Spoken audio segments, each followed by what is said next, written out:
Hey, it's Candy.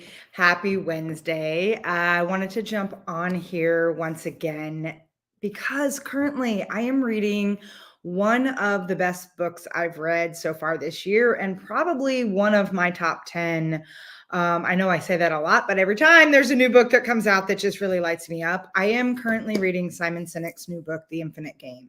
And I will start this by saying if you are a revolutionary, visionary, thought transformational, if you are a leader who really wants to step into a different level of leadership, wants to really activate a growth mindset in how you lead and develop your people, and you're looking at more meaningful, impactful work, this book is a must read. It is absolutely phenomenal. And I will tell you, while there's a lot of things that really align to the work I already do, there are some things that were just some tremendous insights and ahas that dropped through as well. And so one of the things that showed up, the whole premise of the book is really around when we think about Carol Dweck's work in mindset, when she talked about how to move into the neuroscience of transformational leadership and really move out of a fixed mindset, which is very linear. It's a very rigid container.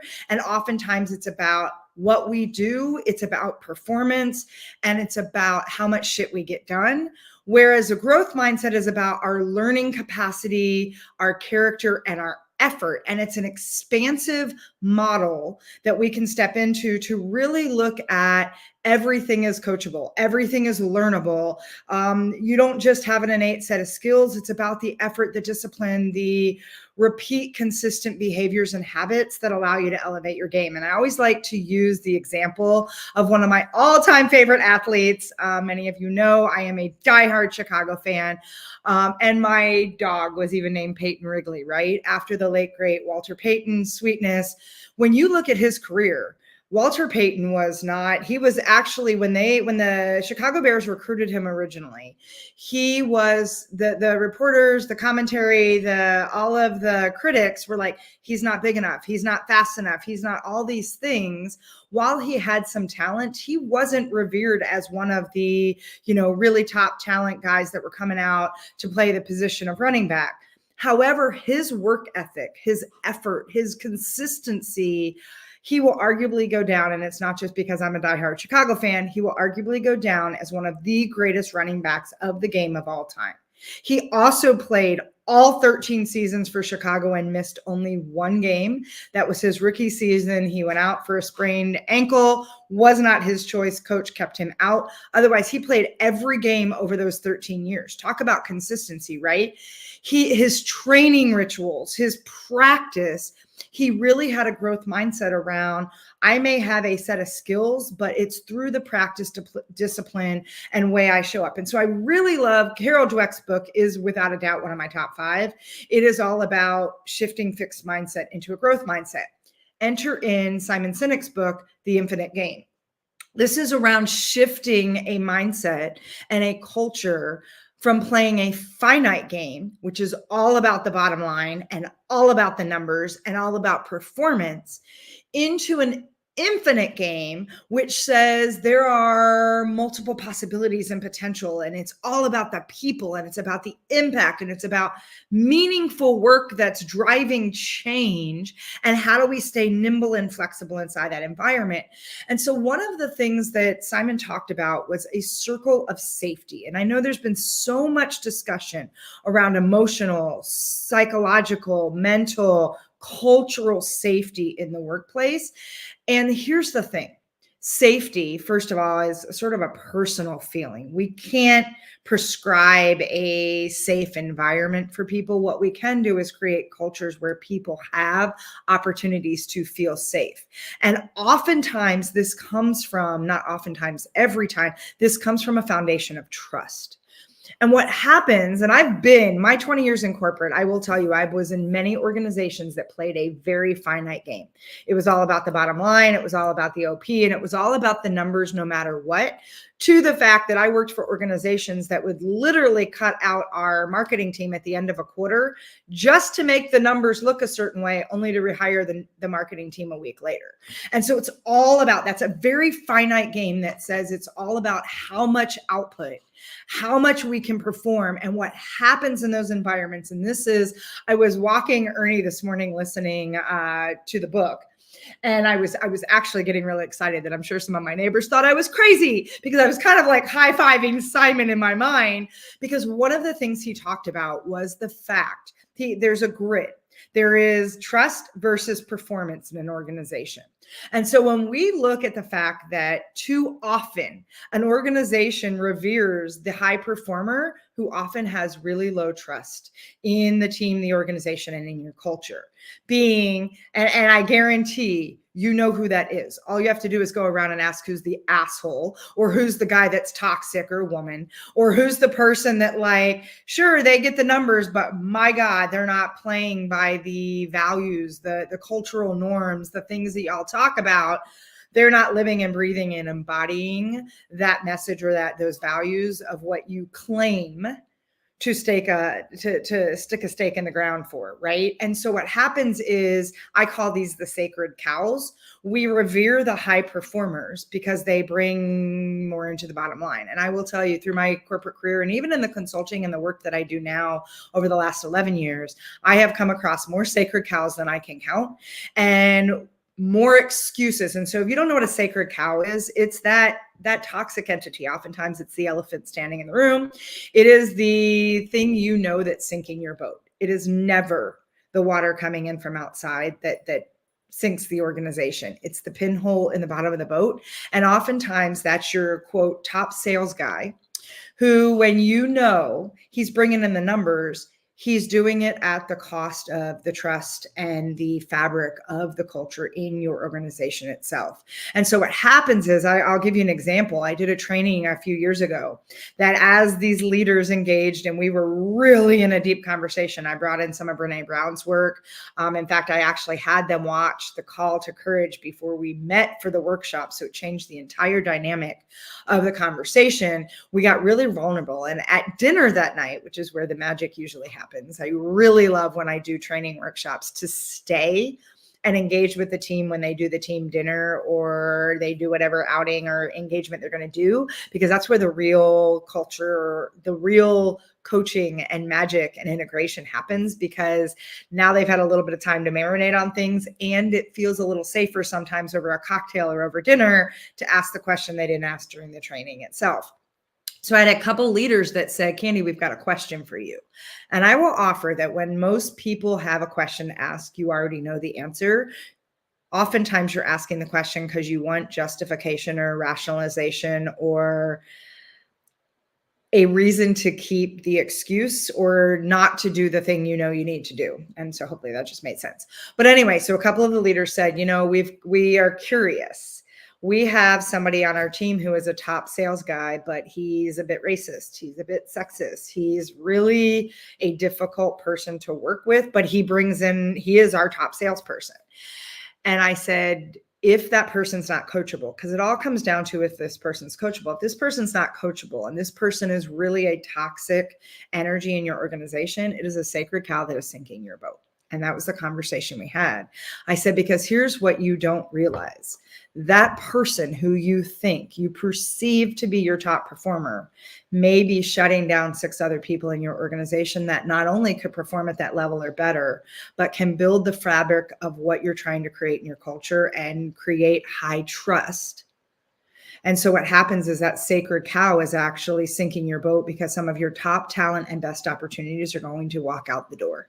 Because when people don't feel safe, when they don't feel seen, they don't feel loved, they don't feel heard, they don't feel like they are in a culture that aligns with their own values, their own sense of why, and their own sense of purpose, people don't leave jobs, they leave cultures and lack of leadership.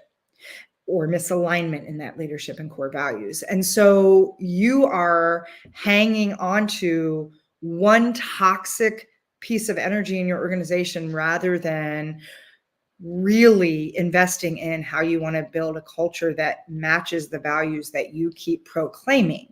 And so we had a difficult conversation around that. And I said, honestly, I said, if this person is not coachable, then it's time for them to go. Because you cannot sit here and say that you are a culture that empowers people, that you're a culture that feels safe for people. You're a culture that really lifts and has opportunities for people to shine when you were actually building a culture around one person who's your toxic sacred cow. And so I love that Simon was talking about this, because he talks about this grid where there's high trust, or there's high performance and there's high trust. There's also low trust and low performance. He then talked about an analogy when he was looking at the Navy SEALs. Do you realize in the Navy SEALs, they would rather have a high trust and medium to low performer than a high performer and low trust, because they understand the impact and the implications when that sacred cow, who's the high performer but extremely toxic and creates and erodes and disrupts the trust in the culture, the team, and the organization. They understand that trust is a much bigger metric for success than just high performance. And so what I want you to think about for a minute. And so I actually had to smile a little bit, because one of the stories that Simon tells is actually one of my former employers. And I remember the energy of that leadership when it was there. And it was very much a CYA, cover your backside, kind of not do things, because there was a lot of fear for my job is on the line, or I'm going to get reprimanded, or I'm going to get shamed in front of my employees if I don't have something positive to communicate. And so oftentimes what happens is you're rolling up numbers, or you're trying to show where there's gaps in the organization, but nobody's willing to put that forward. And so if you don't have an environment, I remember another example. I was working with a CEO of a very large manufacturing company. And when we had a conversation, when we first met, I was actually driving from Houston to Austin. And I remember that his former CFO had introduced us. And at first I was like, wait, who am I meeting with? Anyway, I get on the phone with this CEO, and the initial 20 minutes of this call, he did nothing but talk about how great his organization was and how everything was fine and blah, blah, blah. And I have to say, in the midst of his ranting for 20 minutes, I was like, I could be listening to an audiobook right now and it would be more meaningful use of my time, which I will say, when he was done with his puffed up chest, and I love to talk about the 3 P's of leadership, right? Peacocking, posturing, and politicking. He was doing all 3, but there was a lot of peacocking. He ended his rant about how awesome his organization was with a very flippant sort of bark back at me that was like, well, what are you going to do for me anyway? And I got to say, if you know anything about me, that just kind of like, tripped a little spark that I didn't miss a beat. And I literally said, first and foremost, I'm going to call your bullshit. And I have to say, he got really quiet and he's like, excuse me, what? And I said, first, I want to know why we're on this call. I get your former CFO introduced us, but if you got it all figured out and your organization is great, why are we on this call together? I mean, whether or not someone connected us, if you were very busy, it's a very big manufacturing company, Fortune 100 manufacturing company, Fortune 500, probably now, I think they've slipped a little, where you are just like, it's all great. Why would you take the time to be on this call with me? Second, when you say that all this is going well, you also in the same breath said you just did 5 dysfunctions of a team, and it was glaringly apparent how there is a lack of trust on your executive leadership team. So I, in true form to me, said, I would suggest you either tell me what's going on, or we should get off this effing call because you're wasting my effing time. And he just got silent. I thought he had hung up on me. And he then said, how do I work with you? And my response is, I don't know if I want to work with you yet, because I still don't know what's going on in your organization. If you're not going to get open and tell me what's really happening underneath all that peacocking, then again, we're going to end the call. So for the remainder, and if you know that it's about 2.5, 3 hour drive from Houston, Austin, for the remainder of my drive back, he sort of opened up the kimono and just got very vulnerable and shared. And when we talked about how he would work with me as a business strategist and as a leadership alignment coach, especially for him and his leadership team, his comment to me was, Candy, no one's ever said that to me. And I said, that's the point. You don't have a leadership team. You have a lot of people who are yes men and women who are more worried about their pension and their job than they are willing to call you up against your bullshit, to call you out when you're peacocking and when you're doing this and you're not getting to the core issue. You don't have a leadership team when that trust is not established. And so you're running a very finite game, in Simon's words. You're not running that infinite game. And so what I would offer is, we need to shift that mindset that says, how do I get into the infinite game where it's not just about the bottom line? And I'm not fearful that if I show vulnerability, I'm going to be shamed. There's going to be retribution. I'm going to have retaliation.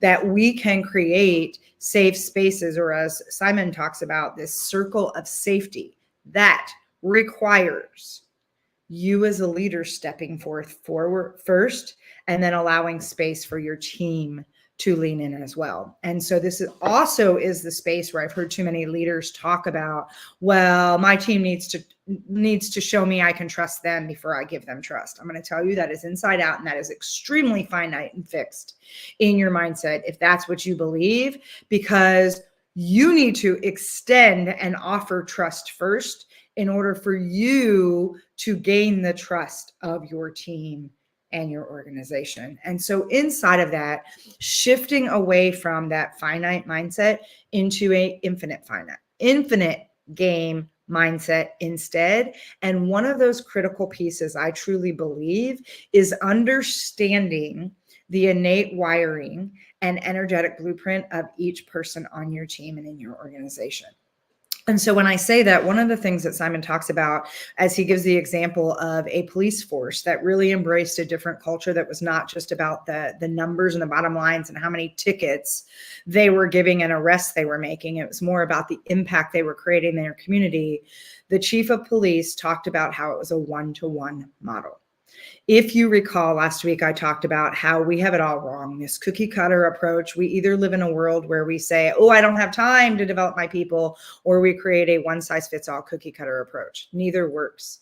What we need to do is create a one-to-one opportunity where we can lean into the innate gifts, talents, operating system, and wiring of the individuals on our team, so that we can see truly where their strengths are and where they're not so strong, that we can then create development plans around how to really enhance and activate those strengths, and look at the rest of the puzzle pieces in the organizations to see, is there somebody else that does these weaknesses well, or are there skill developments we can do to help expand that learning capacity and growth mindset so that this person can create more depth and opportunity to shine and show up in the various positions that they may play. And so when you look at your human design, so yours initially, how you're wired, how you make decisions best, how you interact with other people, how do you communicate, how do you handle conflict, how do you work, rest, and play best, and then you understand that same energetic blueprint for the individual people on your team, and you start to look at a one-to-one model on how you can create a pathway and plan for them, you start to shift into a very powerful infinite game instead of the finite game. I would also offer to you that as you are thinking and looking at how to create this space, it starts with, and the other thing that I love that this chief of police did in this example that Simon was sharing, was that he created listening sessions to sit down with each individual on his team or on his force, to really listen to where they felt there were roadblocks, where they were being challenged, where they needed help, and what really motivated them and what was their why for how they wanted to grow and develop in their own career and in their own professional pathway and personal self-development and growth. And imagine for a minute, and I get so many people are like, that sounds great, Candy, but I don't have time. Well, I want to tell you, we could map out how much it's costing you to stay in that fixed, finite mindset that says, I don't have time to invest in my people in that capacity. Because I guarantee you've got turnover, you've got dissatisfied employees, you've got a lot of errors, mistakes, and things that are happening as a result with your clients, that until you choose to invest in your people as the number one most critical asset of your organization and start to shift that mindset into one of a growth mindset and the infinite game, you will never, ever yield the kind of results that would be most impactful, because what we choose to focus on, what we measure, grows. And if all you're trying to do is measure performance in the bottom line, you're missing the opportunities for more meaningful impact, growth, and a culture that feels exciting, nurturing, and has high trust that people are begging to come into. I remember some of the cultures that we created in different pockets, and even in the work I do with my clients now, in organizations that on a global level still have this culture of a very finite game. When we can create an infinite game mindset in pockets, people start clamoring to be part of those teams. Don't you want to have an organization, a culture, and team where people are begging, are clamoring, are like excited to do the meaningful work that allows you to create impact for your clients? It requires you looking at each person on your team individually and looking at how you can best support their personal and professional growth in those capacities. That's the finite game.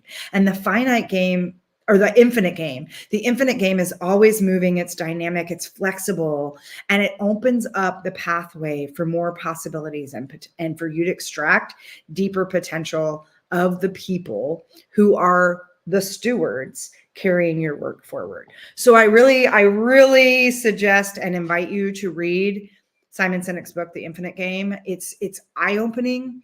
It's really, I would say, get Carol Dweck's mindset, get Simon Sinek's Infinite Game, read those books and really look at the magnitude, the implications, and the magic that can happen when we move out of that fixed, finite mindset into a very expanded growth, infinite mindset instead. And I truly believe human design is one of those tools to help you set yourself up for success in the infinite game. Reach out if you want to talk about what that could look like for your organization or your team. Regardless, I hope you go out and get that book. I guarantee it will open your eyes and it will give you a different perspective to lean into when it comes to making your people first. With that, this is Candy. I'll catch you guys next time. Drop some comments. Let me know if this is resonating for you. Otherwise, I'll catch up with you next time.